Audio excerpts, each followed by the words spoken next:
फिनालेसाठी reject करते. Thank you Bigg boss. रात्री 9:30 वाजता. अरे बापरे, खूपच अवघड आहे.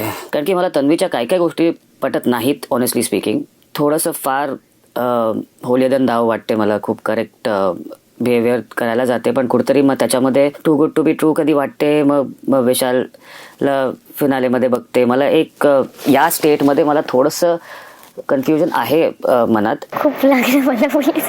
अरे मला पण लागलंय, पण मी दाखवत नाही. मी रडायला येते मला, पण मी आता टास्कमध्ये असल्यामुळे कंट्रोल करते. मला माझ्या सिंपती कार्ड आणि प्रभूचा वापर हे 2 शब्द खूप लागले.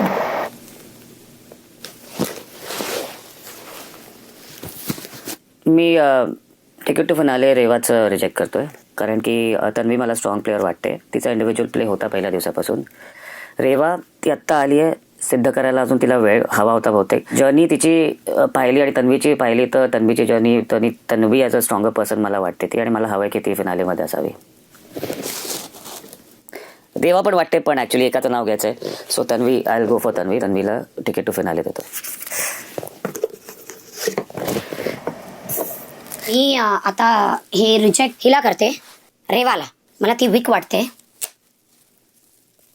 रिजेक्ट.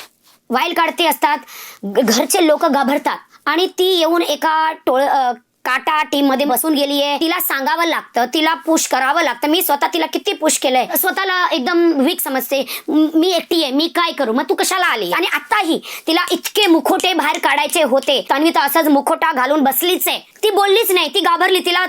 तिला वाटलं की अरे ही मी रोज हिच्या बरोबर झोपते, जेवते, बहीण सांगते. ती विसरली की ती एकटी आलेली, इथे एकटंच असतं, एकटंच खेळावं असतं. ती विसरली. तन्वीने तिला बरोबर घेतलं आड्यात आणि कटेघरामध्ये तिला बरोबर तिचं सांगितलं जशी ती आहे. तिचा गेम फेल आहे. तिचा पोल खोलला तन्वीनी तिला बरोबर तिचं मिरर दाखवलं. मला आवडलं.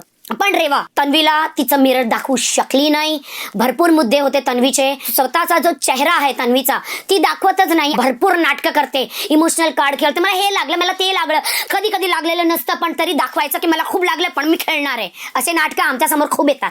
आम्हाला असे नाटकं आवडत नाहीये. मी तिच्या समोर नव्हती, नाहीतर तिला एक चेहरा तिचा दाखवला असता.